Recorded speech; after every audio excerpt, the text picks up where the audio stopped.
Jasmine Womack here, and welcome to my YouTube channel. Now, I am often asked, Jasmine, I'm working a 9 to 5, I have a family to manage, like, how exactly did you successfully build your business while you were still working your 9 to 5? And for those of you all who don't know, I'm a former middle school teacher. So I taught middle school for 12 years. And I built my business to the 6-figure income point before I actually went forward into entrepreneurship full time.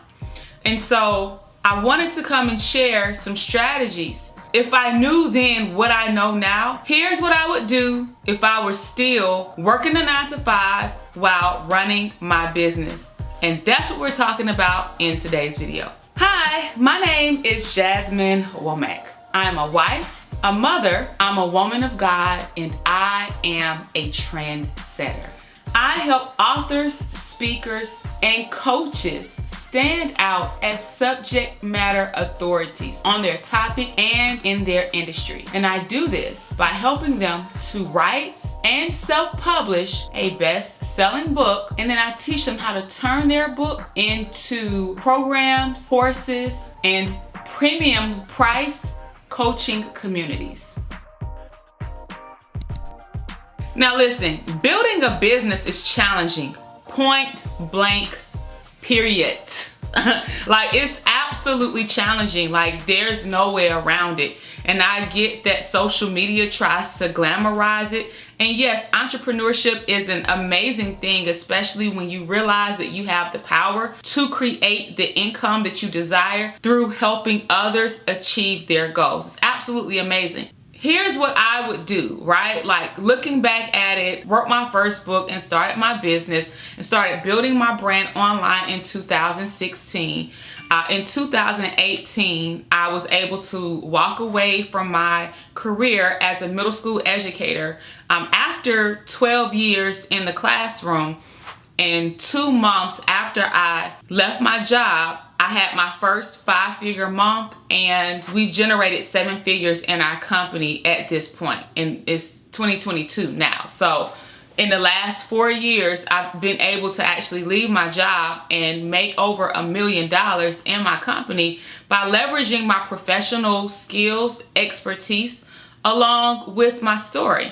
And so if I look back on it, like, if I knew then what I know now, here are the things that I would do if I were still growing my business while still working my 9 to 5. So make sure that you have a pen, some paper, jot down some notes, put these strategies into action, and I hope that this helps you. The first thing that I'd do differently if I were still working a 9 to 5 while building my business is that I would invest in help sooner. Back when I was editing and publishing books, I remember a point in time in my company where I was booked to the max. I kept clients, you know, I had a steady stream of clients, I had a steady stream of income, right? However, I found myself literally getting 2 to 3 hours of sleep each night. I would operate my business after my children would go to bed, but due to the workload, I was constantly working. I would go to bed at 3 a.m., get up at 6 a.m., try to shower, get my kids ready for school, and then I would start on my commute, and my commute to drop off 3 children at 3 different locations and then go to work all day, and then get back in the rat race to pick all the kids back up, get home, do bedtime, bath time, all of that, and then operate my business after they were asleep. I was totally exhausted, and I remember saying to myself, you know, like, I cannot continue going like this. I had a coach at the time, and I was just telling them what was going on, and they were like, well, you don't want to turn away business, so it's either you turn away business and you lose money, or you hire people to help you and you're able to handle the business that comes your way. And prior to that, I had not thought about hiring. The truth of the matter is that I knew that I needed help, and I knew qualified professionals who could help me, but I honestly was just trying to hang on to the money. I was trying to keep all of the money that I was making for myself, because I felt like, number one, I couldn't afford to hire any help, and number two, I was just like, if I hire some help, is this something that I can sustain? And then there was just the thought of paying out money that I was making, and somewhere in my mind, I was losing out. But in reality, I was losing out on rest. I was stressed out all the time. I was losing out on peace. And so if there was one thing that I could do differently, it would have been to hire help sooner. Because with me sitting there trying to do everything all on my own, I became the bottleneck in my business. I was maxed out. I was stressed out. I was tired. I didn't make for a great wife at the time. With my children, I was very short-tempered. I wasn't performing my best at work because I was tired, and I had to make a change. And when I hired a team of editors, I think I may have had anywhere between 3 or 4 professional editors. That allowed me to take my hands off of editing, completely remove myself from the editing process. And my team handled the editing, and we were able to grow and scale faster because I was able to take on more work, because now I had the bandwidth to handle the clients that were coming my way. That was one of the things that helped me to grow from $5,000–$6,000 per month to over 5 figures per month, was me actually adding to my team. The second thing that I would do differently is that I would invest in higher end programs sooner. Now, I am one of those people where I understand the importance of coaching, right? And I understand the importance of mentorship. I understand the importance of community and support. So I remember how it was when I was building my business on my own without support. No one around me could understand what it was I was going through. So I knew that I needed to get connected to not just a community, but I knew that I needed to find a guide who had done what I wanted to do and had been successful with it. And I knew that I needed that support.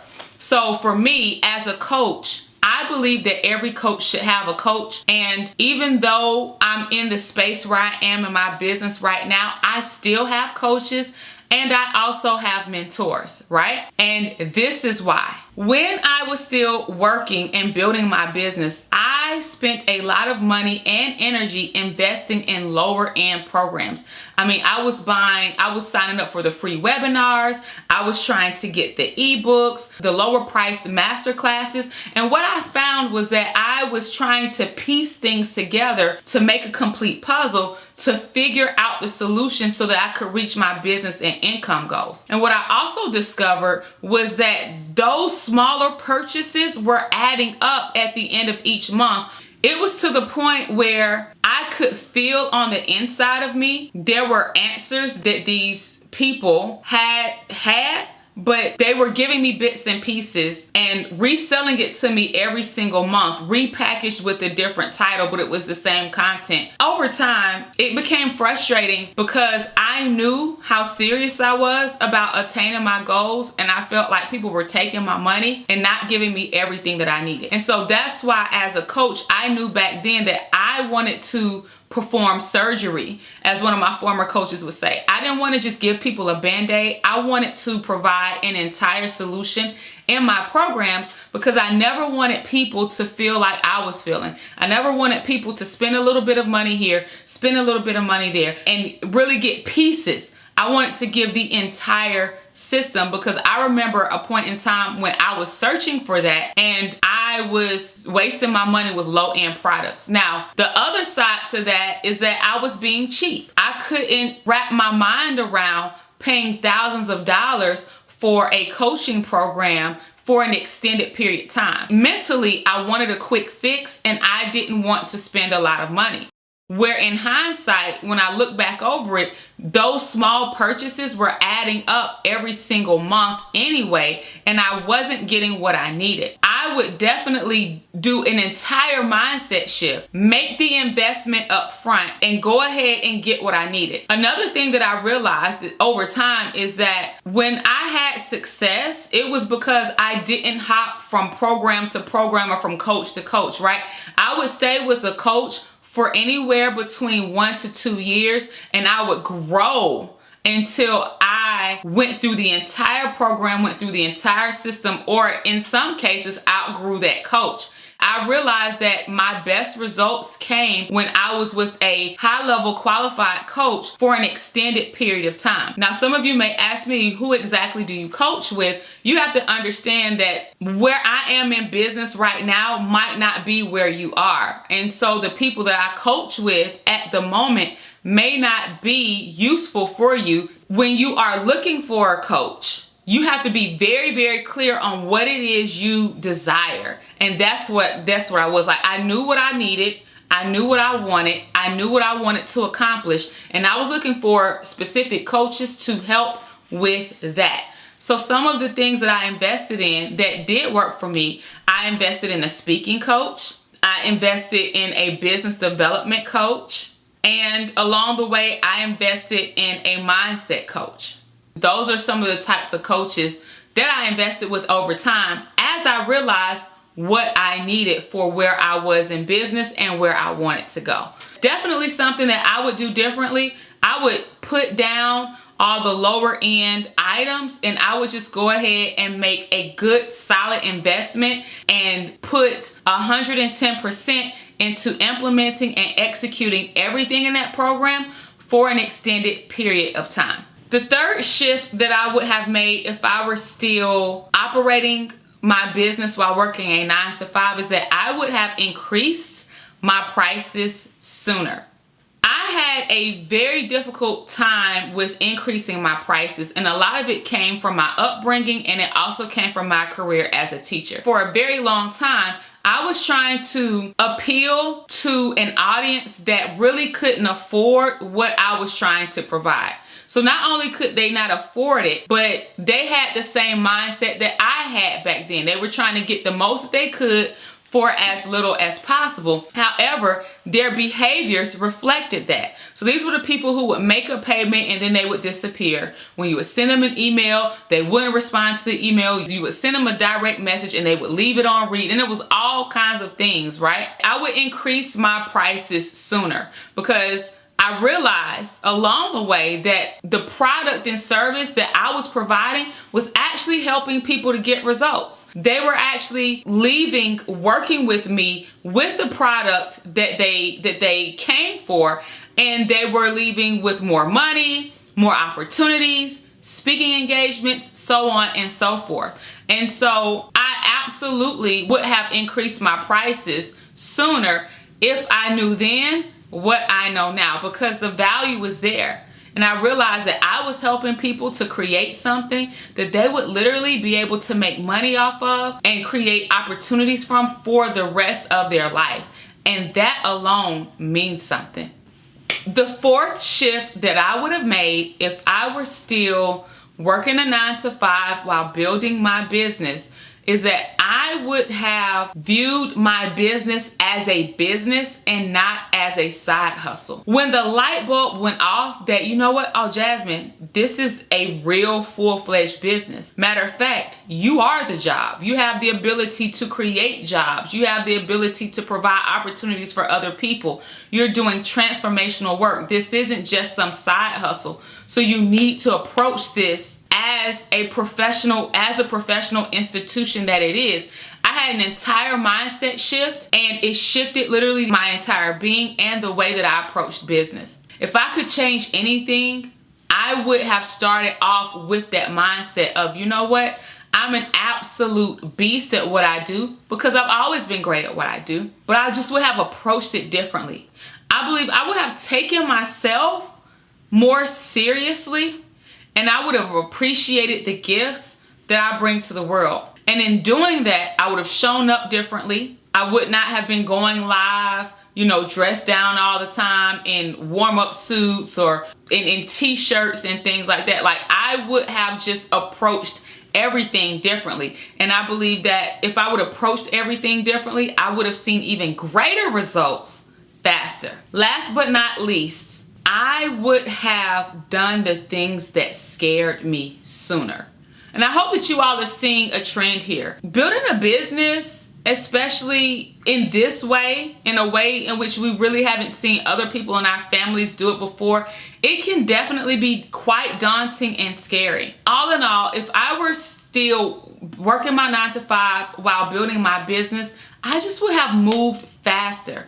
I would have done the things that scared me sooner. I would have been quicker to implement, quicker to hire, quicker to raise my prices, quicker to invest on a high level, I just would not have drugged my feet. I would not have allowed fear, skepticism, pessimism, or any of those things to hold me back. I would have approached my business as the business that it is, taken myself seriously, and done the things that scared me sooner so that I could get it out the way and get the results that I desired. Had I done that sooner, had I tackled my fears sooner, I would have accelerated. And I am still in a great space now, but I can't help but wonder, like, hey, what if I would not have waited 6 months to go live? Because I was just scared and terrified about what people were gonna think of me. What if I just gotten it out the way, got over my fear, and jumped on live streaming sooner when it was fresh before other people? What if I would not have allowed fear to hold me back? Like, what would have happened? Those type of questions, right? One of the commitments that I've made moving forward is that I do the things that scare me.